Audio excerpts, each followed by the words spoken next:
Yeah, the power of no is another big thing that I geek out on, just self-development, and that's a huge thing. Is just the power of no, where it's not always about the yes or the willingness. Sometimes it's harder to say no. It's harder to say, you know what, this sounds like a cool opportunity, but I'm really dialed in on this other thing, and if I say yes to this thing, it's going to take me away from my main focus, and it's going to set me back inevitably.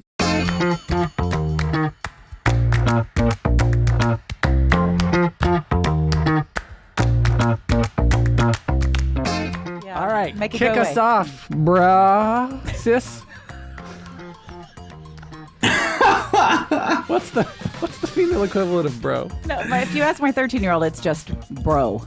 B-R-O. Bro. Bro. Yeah, it's bro good or it's bro bad. Bro, bet. That's the good. kids nowadays, like, bro is the new term of endearment. Like, there's a meme saying, if I want to be, like, I don't know the exact wording, but if I want to be snotty or pretentious or whatever, I'll call you babe. But if I want to show you love, I'll call you bro. Yes. and it's good and bad. My 13-year-old, bro, bet. Like, that's a fuck yeah. Yeah, I want that. And bro, for real is no, man, don't do that. So also, I'd be in trouble for saying bro because I'm old. No, go ahead and own it. I own it. Hi, everyone. Welcome to Was It Chance, the podcast about embracing opportunity and taking intentional risk for your creative life. I'm Heather Vickery. And I'm Alan Seals. Heather and I started out as two perfect strangers who met by chance and embraced opportunity. Listen in as we chat with other successful people about the risks they've taken to put themselves on a creative path to success. All right. I said that wrong. Path to creative success. You get it. You've listened to past episodes. Heather, who's our guest today? I'm so excited. This is the first chance that I have had to meet Joe Rosko.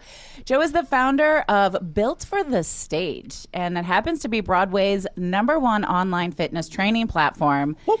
Yeah, right. Whoop. And its accompanying podcast, which happens to be on the Broadway Podcast Network. What? Shout out to BPN with over 200 episodes to date. Joe began his professional career as a trainer and an actor at the same exact time. A trainer and an actor at the same exact time in 2007. And since then, he has been on a mission to build a bridge between the worlds of fitness and theater, which I'm curious about because theater is fitness in my life. Joe believed that actors were truly professional athletes. Oh, see, there you go. But didn't feel as though the theater community was equipped with the proper resources to train these theater athletes. This realization led to the creation of Built for the Stage. And Joe and his coaches pride themselves on having the unique ability to continue a performer's fitness progress while being in or out of a show. And Joe, I think that that's really cool, and I can't wait to dig in. Welcome to Was It Chance? Hey, thanks for having me. Dude, Broadway performers, especially in musicals, are the Olympians. Broadway's the Olympics of theater, and I consider that like they are the Olympians of the theater space. And I love this approach that you've taken to embrace the fact that 8 shows a week, dancing and singing and acting your butt off is a freaking hard work and requires you to train and be conditioned, right? Yeah, absolutely. Once is enough. 8 times is a whole other level. So as a former performer as well, I knew what that life was about, but I also knew what the actors' like nightlife was about, which is like, you know, going out after the show, kicking back a few, getting up the next day at around 12, like 30 minutes before your half-hour call, and just kind of winging it. And if they did anything fitness, maybe it was like to take a dance class, or maybe they took some boutique like circuit training class, but definitely not training in the sense of what I in that intro was talking about, which was training like the athlete that they are. So what do you say to the people who say they're already working out enough? 8 shows, like they're fucking tired. Is it and so I do want to know what you say to those folks. That was my question. But I also want to know, is it more about preparing your body, like protecting your body, than quote unquote training? Yeah, I mean, the same. It is the same. Training in its root, in its core, like back in the I don't know, the caveman days, training was primarily to prevent injury. Yeah. Wasn't to like look sexy or run a fast mile or something. It was injury prevention. And then as we evolved as a culture and community, it took on different ebbs and flows. But to go back to your original question, when an actor's saying, I'm in a challenging show, or I'm already working out with my show, I just did a post on this on our Instagram at Built for the Stage, and you're doing the same thing every day. So your body's going to get into a neutral state, and it's no longer going to be progressing. It's either going to stay the same or it's going to digress, and you're going to go down a one-way path to injury. And the second thing is that if you're only counting on your show as your physical activity, it means you're only as good as your show. And your show is not just one time like we mentioned, but it's 8 times. So would you not want to feel like it's your first show on your show 7 and 8 of that week, as opposed to feeling like you're hanging from a thread on that last day of the week? So we harp on our clients about training beyond your show. And you'll see this with any athlete. The NBA playoffs are going on right now. James Harden for the Philadelphia 76ers, I think he dropped like 40 points in a game. And then they have him on film in the locker room after doing a training session with his trainers where he's working out. He literally just played a 2-hour game and scored all these points, and he's working out. Why? Because he needs to challenge his body in different ways for the injury prevention we were talking about. And also to just make sure that his body is working in a different way than it is by just jumping or shooting or doing the movements he does within the training session, but something different, so that when he finds himself in a predicament on the court that could be at risk for injury, he's prepared in those different ways. And that's no different than an actor. I want to go back to something you said a little while ago about like caveman day training. And I just want to ask if, like, did they have to invent the wheel first? I was like, this is going to go bad fast. I know it is. To then have the discus throw, or did they invent discus throw? And when you last spoke with a caveman, did they? Yeah. I actually just got off the phone with one before we started, and they invented the wheel not for any type of like transportation or moving heavy items. It was actually for the first cable machine setup, so that so the cable wire could successfully, go up and down on that wheel. One clunk, oh boy. I have Ted Lasso vibes in my head too when you're talking about the training after the workout and whatnot. Yeah, like, do you ever pull anybody on the bike? Yeah, are you caught up with Ted Lasso? Do you watch that? Because I'm not. Okay, wait. This is a spoiler. If you are a Ted Lasso fan and not caught up, you skip just 15 seconds. Skip 15 seconds. And now. Yeah, Roy Kent is training the shit out of Jamie Tart for like being extra and then running all the time and doing all this extra stuff. I'm like before and after all these games, and I'm like, how does he do that in addition to playing these great games? But anyway, now you just answered my question. Let's talk about Joe. Joe, can we go back, like all the way back? Let's talk about little Joe. What led you down a path? Well, this is serious, right? Because if we're talking about taking intentional risk to create success, its manifestation is never about, thinking something and it magically appears. It's about declaring something and shifting the way we show up into the world, and then we create that thing. So can you recall the first intentional risk you took that kind of led you down this path? And did you know this was the path you were going down, or did it kind of surprise you? Yeah, I mean, where I'm at right now definitely wasn't something that I saw for my future as a young child. So it was really the mixture of 3 perfect storms. One being that I started playing sports at 4 years old. 2, that I had a middle school girlfriend that convinced me to audition for the school play. And then 3 was that I always had an entrepreneurial spirit in me that I really didn't even realize. So the entrepreneur part, I can remember in 3rd grade, I would use my lunch money to buy as many pencils from the pencil machine as I could, and they were all sports themed. And you ate them? I did not. Oh, you said lunch money, sorry. Yeah. I fasted that day. I was fasting at an early age before fasting was even cool. Do you sing? Because this would be the appropriate time for Shut the Fuck Up, Alan. I'll leave that up to you, Heather. I don't know if I know the melody for that certain line. Every guest gets to make it up. It's okay. Okay. Well, let's see how much Alan keeps razzing me, and I'll decide if I'm going to sing it later. But yeah, anyways, I would buy up all the pencils, and they were sports themed. So when you would buy a pencil, it'd come out at random. So you wouldn't be able to choose what pencil you got. So the pencils were 25 cents, and I would sell the pencils to the kids for $1 because I could guarantee that I had their sport team that they wanted. I also remember begging my mom at the time for this plastic briefcase from Walmart because I was having meetings with my friend. That's amazing. So I'd be riding my bicycle as an elementary school kid, and it was pink. I remember this too. There was no knock to pink, but I wouldn't have chosen it, but I was so obsessed over getting this briefcase. It was the only one there, and here I am. I'm riding down on my bike with this pink plastic briefcase to a meeting with a make-believe meeting with my friend. I also got Elmer's glue and put it in my shelf underneath my desk. You know, as a kid, you don't have a locker. You stay in the same room the whole time. So you had these little bookshelves under your desk.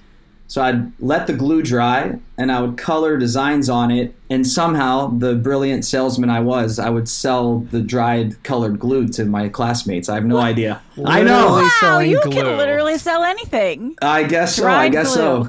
Yeah. All right. Yeah, so that's that. I grew up a 3-sport athlete my whole life, and then in 7th grade, my middle school girlfriend wanted to audition for the school play. And as you know, when you're a kid, you don't have a car, you have no way of hanging out with your friends or significant other at the time. So you do extracurriculars, you know? So I was like, all right, I'll do it. I didn't want to be in the play. I just wanted to be around her. It was Much Ado About Nothing, Shakespeare play. And I was cast in the show, and she was not cast in the show. Oh, so ouch. I did this show just to be able to hang out with my little middle school girlfriend, and she wasn't even in the show. So I was there wearing, makeup and tights for the next 2-3 months as this little jock boy, and I'm like, what am I doing? I don't understand what we're saying because it's Shakespeare. I hate this. So the play's over. I'm done with theater forever. Except I'm in choir, and my choir teacher during a study hall said, we're doing Guys and Dolls Junior. I think you should really do it. I think you're really good. And she convinced me to do it. And of course, Guys and Dolls for me was the perfect first musical, and I just freaking loved it. And ever since, I kept doing it. 8th grade, 9th grade, 10th. I got all the leads. I fell in love with theater. And I was really good at sports, so my coaches were forced into working with me. To make this story longer, I hope I'm riveting all of our listeners. But to make the story longer, in sophomore year of high school, I was playing curly in Oklahoma, and it was baseball season in Ohio. And the weather's shitty in Ohio, so you're having to practice in the basketball courts for most of the beginning of the season. So I was pitching in the basketball courts, and then a girl from rehearsal at night would run to the basketball court to tell me my scene was coming up, and I'd stop pitching. Wow. I'd run to the theater to do my scenes, and then I'd run back to baseball practice once my scenes were over. So that's kind of insight on my life. That's then. wild. No wonder you can go the way you go. Yeah. So then I wasn't really. I got good grades. I got I don't know, some 3, 6, or 7, whatever. Yeah, we were going to ask. We were not going to air the episode if your GPA was too low. I know. I just say that though because what I was just going to say, and I'll say it now, is that I didn't really apply myself in school. So I did well, but like I wasn't really trying, and I didn't even know what I wanted to do. I wasn't like, I'm going to go to business school or I'm going to be a doctor or whatever. That was never on my radar. So finally I found out in my senior year that you could go to school for theater. And I was like, oh, amazing. I'd love to spend $130,000 to get a degree in acting. I'd love that. Because that'll make it back real quick. Where'd you go to school, Joe? Exactly, yeah. So I ended up going to Coastal Carolina in Myrtle Beach, South Carolina. Originally, I had gotten into a couple of programs. My number one choice was Penn State. I got into Penn State, but forget that. That was even more money that I would have tanked. I couldn't afford it. So I went down to Coastal. And it was a young program. I got cast in a show before. Basically, I got cast in a show off of my school admission audition, which was already made me a hated freshman walking in taking the seniors' roles. Wow. So I hope none of them are listening. Love you guys. So I remember freshman year, I'm sitting in my dorm room and I know this story is long, but it's answering the whole bill for the stage story. So I'm sitting in my dorm room freshman year, and I hear the football announcements on Saturday, the games going on, and I'm like crying in my room, missing football so much. So that spring, I walk onto the team and start playing football and doing theater. So I'm like up at 5 a.m. for weights, go to class, go to practice after, then go to rehearsal until 11, and then wake up and do it all over again and die, basically. Ew.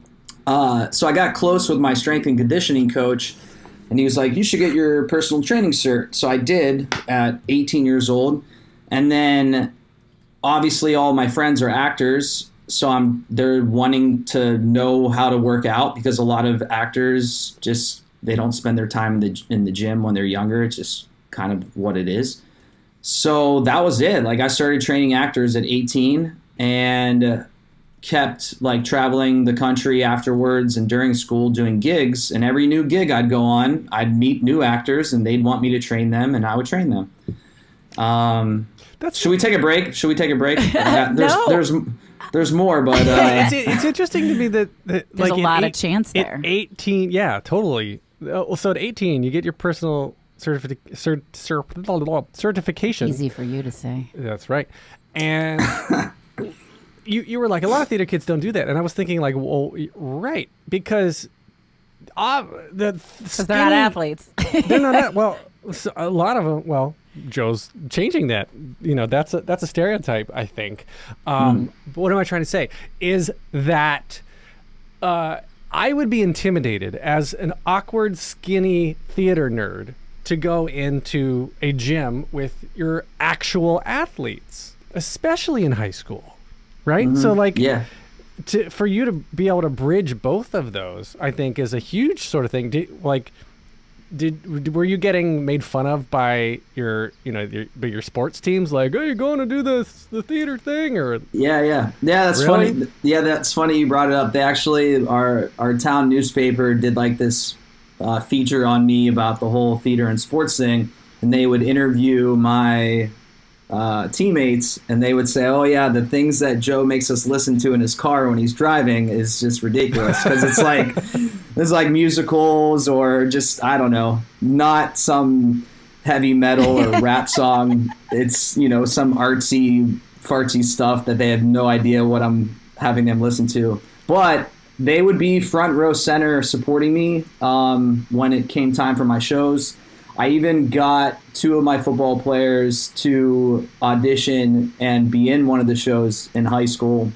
And then same for college. Like, my coaches would praise me in front of like the other football players. I got cast in a summer gig. So I was like the first player to get a job for the summer. And he was trying to push our college football team to like get our jobs for the summer. He's like, Rosko got a job. He's going to Arizona to be in the show. And all these, big 300-pound football players are looking at me like, who the F is this kid? But yeah, I don't know where we're going on that tangent, but yeah. No, I love that. I think it's very cool. I mean, I heard in your whole story, opportunity, unexpected intentional risk opportunity after unintentional expected risk opportunity. It's risky to try out for a play if you're a bro, right? I'm not trying to like put that on you, but you were an athlete. Bro? Like a bro or a bro? Like a bro. Okay, right? bro. Like a middle school athlete, right? To go and you could play. I don't know you. You could play it. I'll be like, well, my girlfriend wants me to do it, man. I got to do it for her. But you did it. You tried this thing that people can give you a hard time for. You weren't planning on it. That was risk. And then you said yes to the next one, which you hadn't been planning on, right? It just feels like, and then, theater. I could go to school for theater. And then you walked on. We just like glanced over that. You walked on to the football field and you were like, I'm going to play football for you. Like, here I am. Yeah.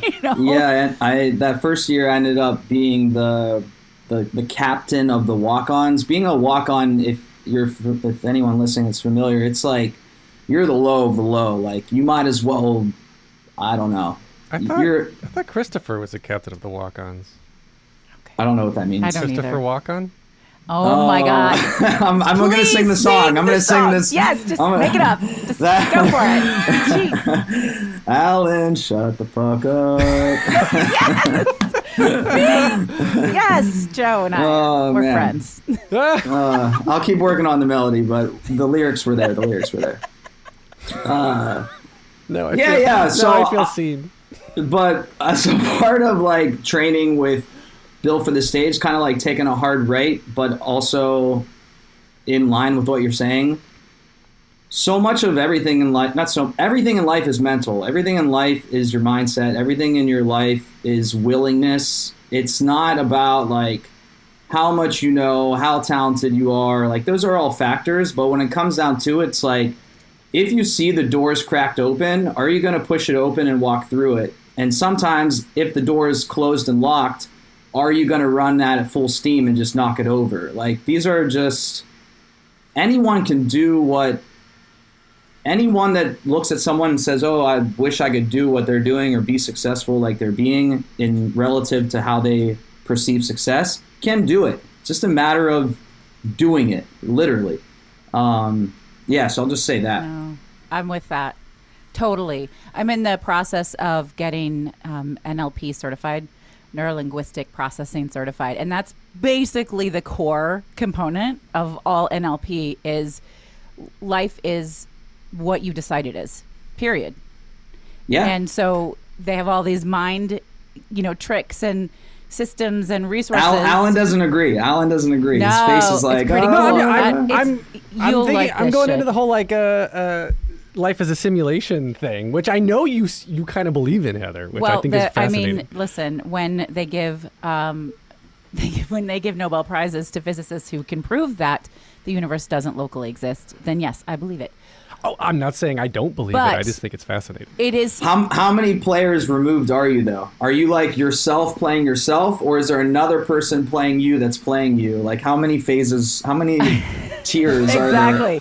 But actually they tie in, Alan, and I think that this is exactly what Joe is saying.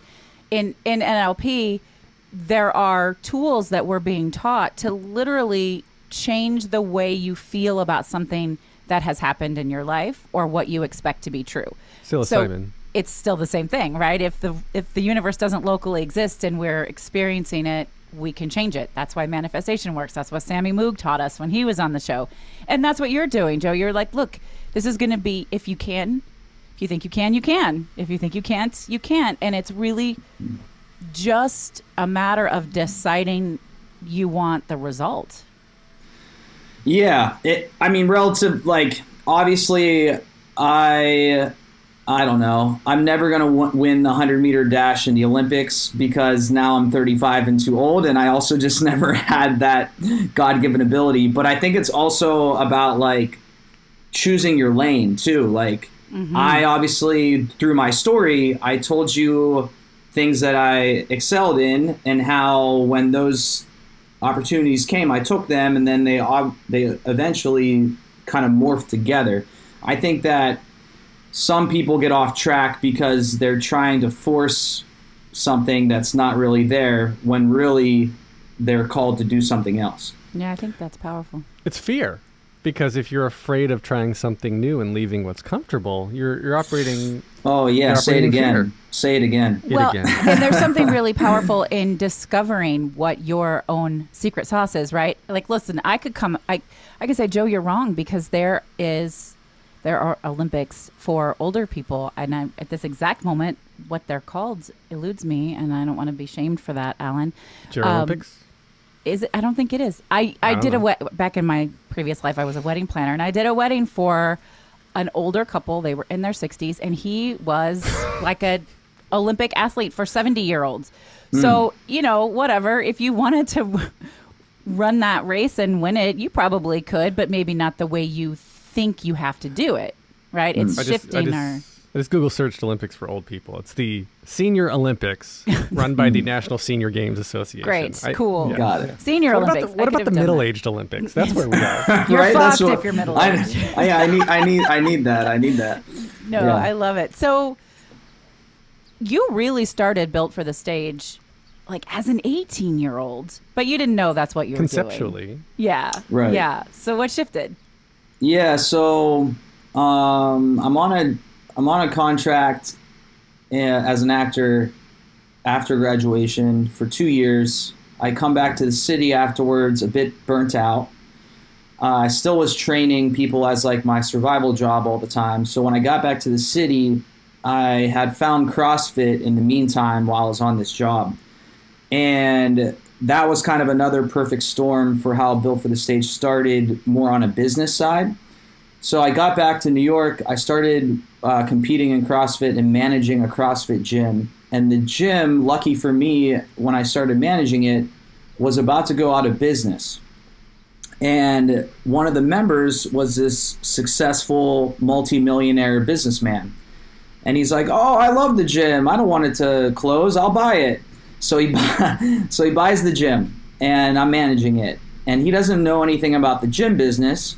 So as the owner, he wants to learn the ins and outs so that he could properly, lead it to success, which meant that for the next year, he was going to be there almost every night. So as the manager, I basically got private business school from this guy for like a year. And then another reason why CrossFit was a good thing for me was because CrossFit was kind of a trailblazer in the sense of they were putting workouts online since maybe 2007 or 2008, before apps were a thing, before any of this stuff, like technology-wise in the fitness world was a thing. They used to get like P90X DVDs and stuff, right? Sure, yeah, DVDs. Well, but CrossFit didn't do that. It was all just on the World Wide Web, So when I started, all right, so the last piece of this puzzle is that in the early 2010s, at some point, the Avengers started to get big. So they started doing all of these spotlights on Hollywood trainers. This Hollywood trainer trains Chris Evans, and this Hollywood trainer trains Thor, Hemsworth, whatever his first name is. Thor Hemsworth is actually his name. right. Chris. It's Chris Hemsworth. Chris Hemsworth. So I'm sitting there. Thor Hemsworth. So I'm in New York, and I'm like, I train all these Broadway people. Like, I'm a Broadway trainer, but I don't hear of a Broadway trainer. So I'm like, I'm going to be that guy. But I also knew that I wanted to be that bridge that, Heather read, that long, exhausting intro she had to read about me. I'm teasing about me. I'm just making fun of me. So stop. That was so kind of you. As a trainer, you only have so many hours in the day, So I was like, I'm going to take this online. And another thing I know about actors is that you got a job and you don't have a job. You have money and you don't have money. And in that type of lifestyle, you're not going to pay $100, $150, $200 a session for a personal trainer. You can't do it. So I'm like, I'm going to make this accessible to as many people as I can and put this on an app. And this was in 2017, before like apps were cool, like before the pandemic happened and everyone and their brother tried to go online as a trainer.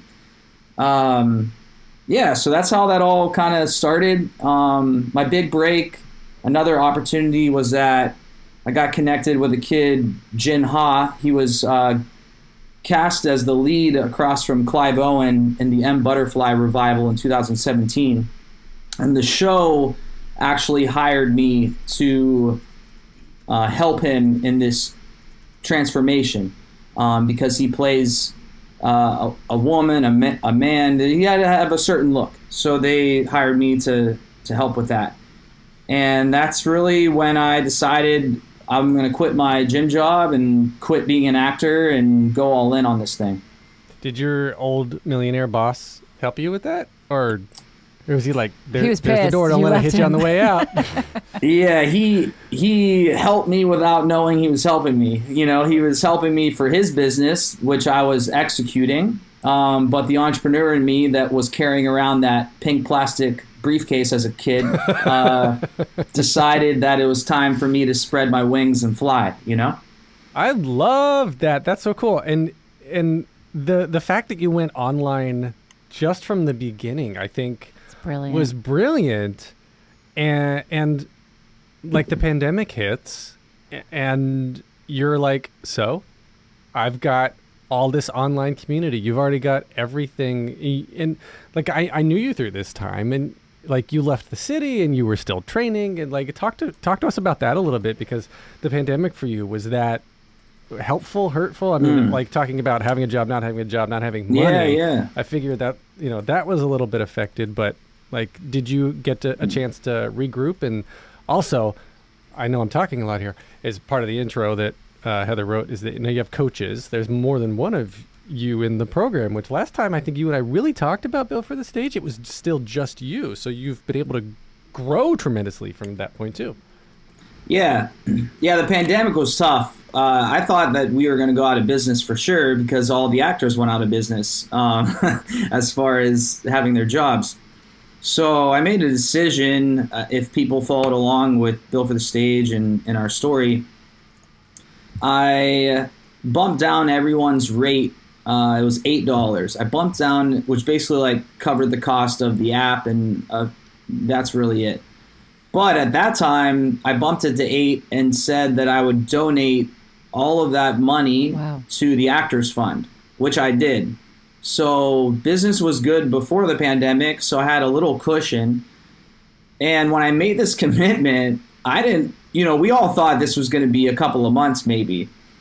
So I made this commitment to do this until like some job opportunities started to happen. Like I said, hey guys, I'll let you know, like when I feel as though we can't hold out any longer, I'll let you know that things are going to go back to normal. So people stuck around, new people came. We were able to donate to the Actors Fund every month, which was cool. Yeah, and then eventually the water started to even out a bit with the pandemic, and we persevered. We made it through. But it was, wow, it was one of the more stressful times of my life for sure, like a lot of us. And were you able to still continue the workouts with these people? I mean, I know that the prices dropped, and I mean, so I guess just to keep the membership, right? Yeah, we dropped it just to get people to continue to work out, to continue to be a part of the Built for the Stage family, to also join a cause where their money was going to go to the Actors Fund. And then on my end, expense-wise, business-wise, and personal-wise, I was just eating the money and tapping into savings that I had from the years prior. Wow. So first you're eating pencils and now you're eating money, I guess. No, but good workout tips. Shut the fuck up. First of all, I really admire that. And I'm kind of curious how much of that was, I love this community, I love the work I'm doing with this community, and I want to support them. I'm sure some of it was. And how much of it was entrepreneurial, we got to keep these people around, and this is what I think is going to work. Yeah, it was definitely both, to be transparent. You know, one, on the business side, it's how are we going to survive? And by surviving, I knew that we could do it without making money for those couple of months, like I said, but it will help that they're still around when it does come time to open shop up again, you know? But on the community side, it was like shit was tough, and the Actors Fund was one thing that I really knew that helped with rent and medical bills and things of that nature. So I knew that then more than ever, people were going to be needing that. Well, so failure, one of our favorite questions, right? What is your relationship with failure? What's your relationship with setbacks? How do you process it? And it sounds like so far you don't really have those. That you're like, I'm just gonna show up here. Oh fuck, I got the part. I'm just gonna walk onto this field. Oh shit, I'm the Christopher Walken captain. So I'm just gonna show up over here, and damn it, I have a business now. Yeah, I love that you're bringing that up, because it wasn't all butterflies and rainbows. And like when people see Built for the Stage, they don't know that I'm working 16 hours a day. They don't know when I'm not working, I'm still working, because all I'm thinking about is that. I'm not doing this as a side hustle. I'm not just like I'm pouring my heart and soul into it. I'm doing everything that it takes. I'm doing, the numerous examples, like I'm driving thousands of miles literally to do something. I'm flying to London. A lot of it still is a one-man show, Alan, like you had mentioned, like with the coaches. There is a lot of work that's still going into it. Same with the fitness. I think that, and I'm passionate about this, because people so oftentimes in fitness, when they have goals that they're trying to succeed in, or at least they have wishes, not even goals, they oftentimes will be like, oh, it's easy for this person, or it just comes naturally, or genetics, or they have the time and I don't have the time. You know, I think that's a bunch of BS. I think that you have to be uncommon, you have to put in uncommon work. And as humbly as I can, like when we stop hitting record and people don't get to be a little bird on my shoulder, like they don't get to see all the non-sexy stuff. They see me on social media, they see me at the shows, or they see me doing all this cool shit, but they don't see me at my laptop with my eyes burning and it's 2 a.m. in the morning, or they don't see me talking through my next apparel line with our distributor and why the ink was not correct, and why, you know, headaches like this, like we all know, but like it wasn't easy. It still isn't easy. Yeah. Well, so how do you approach failure, though? I mean, because it's tough. Obviously, there's tons that we don't see. But like when the pandemic hits, when you lose a big client, when you have you ever gone to a sport that you haven't been good at? You know, like you know, how do you deal with the rejection of the industry? Yeah, I've lost championship games. I've lost positions in sports. I've not been selected for this, that, or the other. Like I've gone through stuff like that. Business-wise, like, and just life in general, my dad always instilled in me when I was younger, never be afraid to ask. And if they say no, you're no further behind than you were before you asked. But if you ask and they say yes, then you know there's a win. And to me, that's direct correlation with failure in general, is that I'm always asking, or I'm always putting myself out there, and for everything you might see in the public eye that might have been a yes, there were 100 no's before that. No different than an actor. You see the actor on the Broadway stage, but you don't see the gazillion auditions they went to that they didn't get cast in, you know? And that's the same with the failures that I go through. I go through daily. I have people... I have clients that say this is a life-changing program that has been the best thing that's ever happened to them. And then I have some clients that try out the program and basically in a couple of select words say I'm dog shit, you know, like... you can't make everybody happy all the time. Exactly. I have a hat that I wear sometimes on tough days. It says you can't please them all. You can't. And we're not for everyone, right? I love that saying. You can't be for everyone all the time. They're not going to all like your approach. So the program being remote, the app being remote, and like you're giving personalized coaching routines remotely, and actors have different sets of equipment in their apartments, tiny apartments. They don't necessarily have a gym. They're on tour in hotels. So what are you doing Like if I were to sign on, and in front of me I've got a can of soda, sorry, sparkly water, not soda, sparkly water, full can of, like I've got all these things I could use as weights. What do you recommend to, like, when you start the information and collect and make the plan? Where do you start the plan? Yeah, so everyone signs up, builtforthestage.com. Then once they sign up, they get a questionnaire sent to them. Then the questionnaire is going to ask for injuries. It's going to ask for their fitness background. It's going to ask if they're in a show, out of a show, prepping for a show. And then it's going to ask what their goals are, of course, and then where they're working out. So let's just go with the tour example. I'm on tour. I'm hotel to hotel from week to week. So we start them out. I start them out with the program based off their goals in that first week. That first week is like a trial week for us. I don't have this equipment. I don't like this movement. This session was too long. I travel on Wednesdays. I need a rest day on Wednesday. So then I make all these notes in their personal profile. And then in week 2, now their rest day is on Wednesday. Now I know that they don't have this equipment to use. Now I know that they don't prefer walking lunges because they broke their big toe 7 years ago and it still really bothers them when doing this movement. So that's some of the personalization. And then on top of it, they communicate with me as much as they'd like.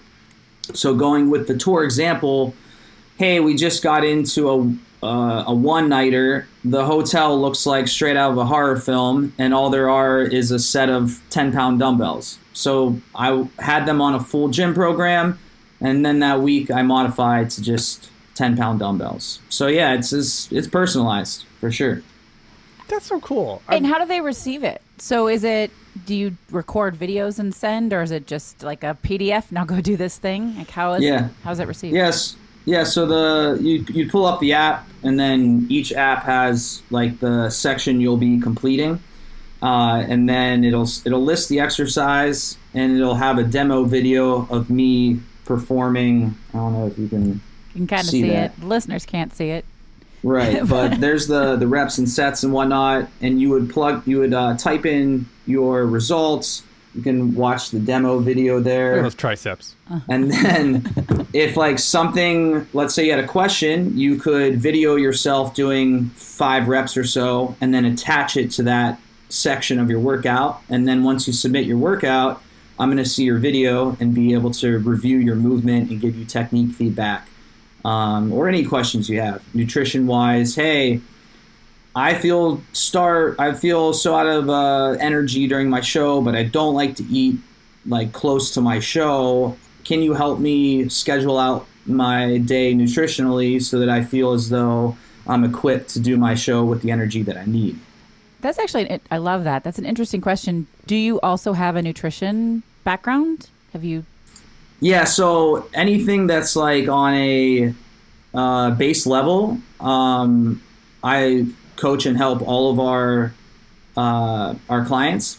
If there's anything that, I don't know, genetically that is above my pay grade, I have 2 nutritionists that I reference my clients to. That's so cool. That's cool. You touched real quick on the merch line, and I'm just bringing this up because my favorite one is "What's your money note, bro?" Yeah. That's one. He's got a sweatshirt. We got new swag that just came out. We have, again, Heather mentioned it, but I'm showing Heather and Alan right now. But Jumin Huang from and Juliet, we made this design of this power switch, and the on switch says dream, and the off switch says sweat. Dream on. So dream on and sweat it off, like if things aren't going well. I love that. I need to get one. Yeah, like all of your stuff is inspirational / theater chic, tongue in cheek. I love it. But yeah, like and they're like, bro, like, what's your money note, bro? You know, it's bridging these two worlds between what you think is traditional, like working out jock, and your theater. Yeah. Well, yeah, growing up in theater, you know, like everyone wants to know your money, you know, like what's your, especially in college, like toxic college, you know, it's like, what's your top note, you know? And it's the same in the gym where the bros will be like, what's your bench, bro? You know, so So I figured I'd put the two worlds together and just make this shirt that said, "What's your money note, bro?" That's so cool. And the only people who will get it are the people who you want to get it. Exactly. And that's built for the stage to the T. Like, so many people are like, you're really pigeonholing yourself in this audience. And I'm like, that's my audience. Yeah. Like, that's who I want to reach. I don't want to reach the gym bro. I don't want to reach the middle-aged office worker. I want to reach a person aspiring to have a career in theater and to equip them with the fitness knowledge they need to know to best do their job on stage. Creatively, are you purposely choosing the business side, the fitness side, or given, like, I found in my own life, right, that when I step away from something that I've been trying for a while, such as auditioning, that I can come back to it with a little bit of newfound, of course, freshness and perspective and whatnot. Are you still, are you like, I'm done with performing and I'm okay with that? Or, like me, I haven't been on stage in, 15 years and I miss it every day. So... Yeah. I get to see a lot of clients in their shows, and every show I go to, I'm beaming with pride and joy for them. And on the other side of it, I'm also crying inside because I do miss it, and I never intentionally walked away. Like, I came back from that one gig in 2014, burnt out, like I said. And I just said, I'm going to take a little break. And now that break has nearly been 10 years. But I do joke around and say, I'm going to come back and take Broadway by storm in my 50s when everyone's like burnt out and jaded and so over the career over their career. I'm going to come in this fresh face, have an audition for 20, 30 years and be like, what's up, world? I'm here.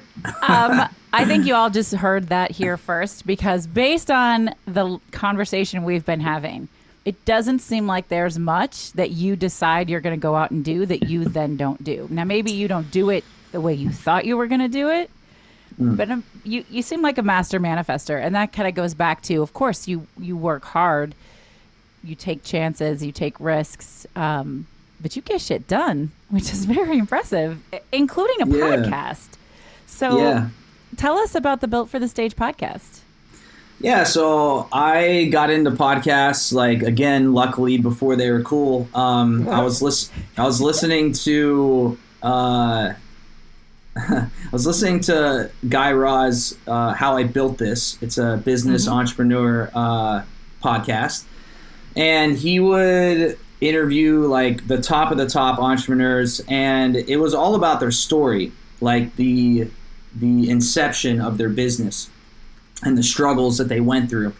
And through all of the clients I was working with, they too had similar paths where their big business was making it on Broadway. But I, as I was working with them, got to have the insight as to what it took for them to get there.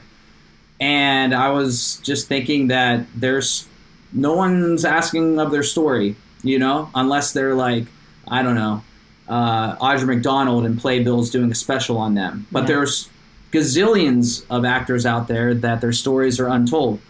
So I started the podcast in January of 2018, I think.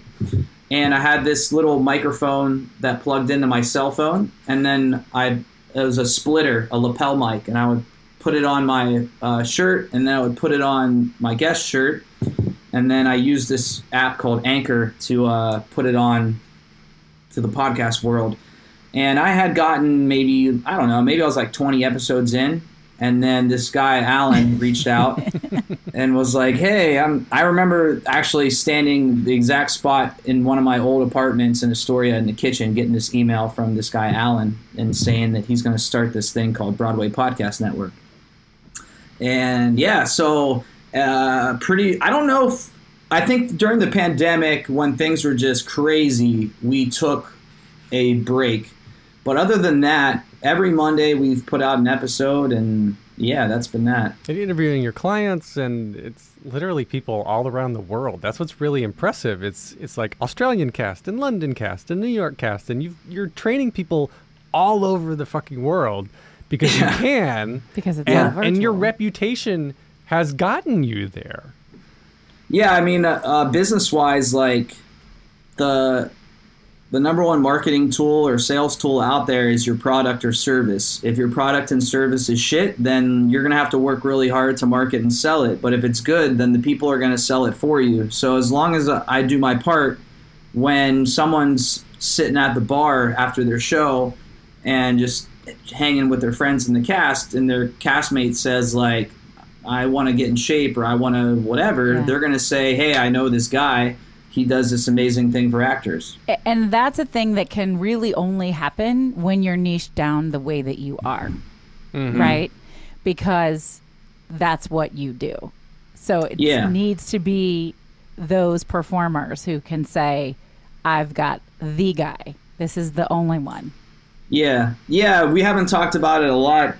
We touched on just the background, but I'm so grateful for my sports background and that strength and conditioning coach that I had and my elements of training with other experts in the field to acquire all of this like top tier athletic training. I've also trained NFL players. I've also trained people that are UFC fighters. I've also trained jiu-jitsu pros. Like, I have that ability, but I've chosen to take that into this world of theater because it transfers so perfectly. Yeah. I feel like that's a gift for listeners who are also entrepreneurs. Like, it's okay. You can have all of these skills. You can have all of these abilities. Yes, you can help everyone, but you'll probably be more successful if you zero in on one particular type of client. And the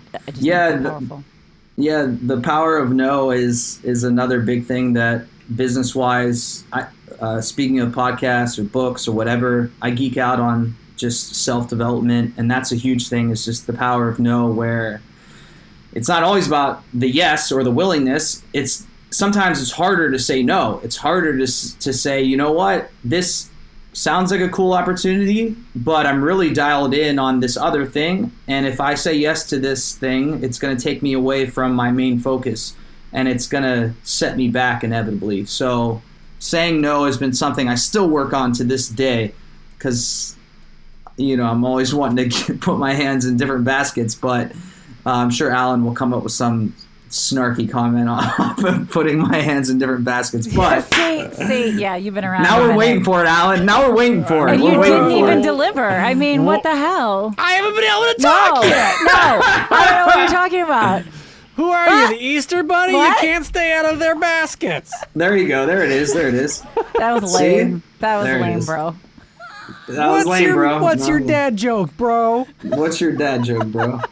Dude. Yeah. Joe, where can we connect with you? Where can we find you on the lines other than builtforthestage.com, right? And Built for the Stage on Instagram. Are you just Built for the Stage everywhere? So I wanted to be Built for the Stage on Twitter, but it's too long. So I had to make it BFTS Broadway. Fair. You can also go to TikTok at Built for the Stage, YouTube Built for the Stage. If you're listening and you want to build a YouTube TikTok dynasty with me and you're a young video producer out there, please hit me up. Just to give that shameless plug. There is no shame in outsourcing to somebody who really likes to do it. Outsource it. I would imagine you could do some powerful stuff on YouTube.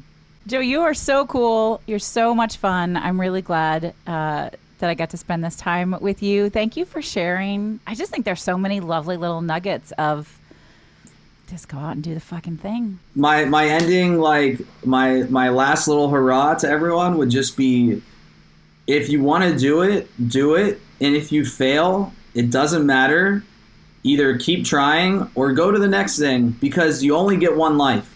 You get one life. And to live a scared or tentative or mediocre life is a disservice to yourself. And lastly, I'll say, stop caring what other people think. Yep. Stop. There's this guy that I follow, and he says, you're going to die, and people are going to say that they're busy and can't make it to your funeral. And the people that do go to your funeral are going to be sad for a couple of minutes and then ask what's for lunch or dinner after the service, and then they're going to start talking. Then they're going to start talking about who won the Knicks game or who was going to the Tony Awards this year. So like you're gonna hold yourself back because of what people think of you, and eventually you're gonna die. And those people really meant shit in the whole equation. Yeah. So do what you want to do and stop caring about what people think, because in the end, the only thing that it's cliche, but really it's about you. Yeah. What you think and who you can serve and what you can do for the world is the only thing that you should be focusing on. I love that. I wrote those down. I tell my clients, he gave them all acronyms. YOGL, you only get one life, and SQUAPT, stop caring what other people think. So you should hashtag SQUAPT. Okay. I always tell my clients what other people think of you is none of your business. Sure, yeah. It's like, it's exactly what you said. It's totally irrelevant. No one ever above you or ahead of you is going to judge you. It's only those that are below and behind. So who cares at that point? Mic drop. Mic drop. And that's the perfect way to end. Joe, thank you so much. Thank you. Joe Rosko is like a man's theater man. No, a theater man's man. Is that what I'm saying? Yes, a theater man's man. Yeah. He's a little bit of a Midas touch there, don't you think? Right. You know, and now I wonder how much did Midas touch that didn't turn to gold? Because you only hear about the things that turn to gold. Well, that's what he said. That was Joe's point. Because you hear about the great stuff. Instagram, this is a common problem that a lot of today's youth, a lot of them are having. They're like, oh man, look at everybody else's life. It's so much better than mine. Like, no, they're only posting the good stuff. Yeah. But anyway, to Joe's point, it's a lot of busting your ass when you're working by yourself and working remotely and staying self-motivated and all of this. And I've known him for a couple of years. Like you said, like we reached out for BPN purposes in 2019. So I know him about a year before the pandemic, and I've seen the business go in a couple different directions. And he's always just like, all right, here's our next step. We're taking this failure. We're going to change it. We're taking the success. We're going to learn from it. We're going to continue to work. And like, as somebody who just met him today, what did you think? Yeah, yes, I see that. I mean, he said, YouTube is the next frontier, but there seem to be some obstacles and you got to get the money and blah, blah, blah. Like, just watch it, because in a year, he's going to own YouTube in this niche. Very cool, very fun guy who I think really has his eyes on the prize, but I also get the impression that he's willing to just sort of shift as necessary. Oh, okay, yep, we'll do that. Mm-hmm. We'll move here. Okay, we'll go left. Sure. How about, okay, yeah, right? Mm-hmm. And I get the feeling that he doesn't take things all that personally either, like the failures. And just like anything else, I think a personal failure is going to, or a failure in general is going to sting a little bit. And it's the training and the learning and the mindset you have around how to process it, move through it, and build from it. I won't say move past it, because I don't, who knows if you ever need to move past it, but incorporate it into your toolbox, your pink toolbox of briefcase. Your glue paint toolbox. That is a brilliant story, by the way. Right. The kids, and we didn't really unpack this because it wasn't the point of the interview, but why did they want to buy his dried glue? Like, he's that cool. That's the point. It's just different. Like, if Joe's selling it, then it's got to be something we want. Yeah. And he was niched down into that middle school market too, or I think it was even elementary school, right? Like, oh, Joe's doing it. We got to get some of that glue. You got to get some of that Joe glue. JoeGlue.com. I love it, Joe. I also, he tried to really be a lovely, respectful guest. He did. He was. You were, Joe, a lovely, respectful guest. He was not going to bite with the shut the fuck up, Alan. He was like, no, I don't know the tune. And then finally he's like, fine, fuck it, I'll just sing it. So I appreciate it. I can annoy everyone to the point to say shut the fuck up. That was a personal quest. That was awesome. I was like, thank you for playing. Yeah. Well, go to builtforthestage.com and check it out, because I think it's great. I think this program he's got is awesome, and like it's especially for people who are like afraid of the gym for whatever reason, or don't have the motivation to go. Literally, you sign up. It's easy. Or the time, or the money, or whatever. Yeah. And basically, like he helps you develop this program. Like, if you only got 10 minutes a day, and it's only at 6 in the morning or 4 in the afternoon, whatever it is, like he'll help you. He just wants to help. Like the core of all of it is making everyone more healthy. And if you're not an actor, use this as a jumping off point to think about. But you are an entrepreneur. Or you want to create something, use this as a jumping off point to think about how you can pinpoint an audience that's really going to resonate with you. Mm-hmm. This is work that I've been doing consistently, and it's a nice little reminder, like just keep doing it. We can't help everybody. We're not for everybody. And I love it. But we are glad that Was It Chances for you. And we want to hear from you. We want to know what you think of the show. We want to know how you're out choosing intentional risk, taking intentional risk, manifesting your dreams. Alan, how can folks find us? At Was It Chance on Instagram. Was It Chance Podcast at gmail.com. Just go type. And you know what? There are plugins from Chrome now that interface with Chat GPT to allow you to write an email. So you can literally install that and just be like, write an email to Heather and Alan about how awesome their podcast is. Oh. And then we'll get that email and we'll think you wrote it and we will reply. And we will reply and we will thank you because we do read all of those. We appreciate it. Hey, listen, we hope that you will go to wherever you enjoy podcasts and like, subscribe, follow, review. It makes a huge difference. It helps people find us, and it also just fills our little tiny hearts with joy. So thank you for being here. You've been listening to Was It Chance, the podcast about embracing opportunity and taking intentional risk for your creative life. I'm Heather Vickery. And I'm Alan Seals. And talk to you soon.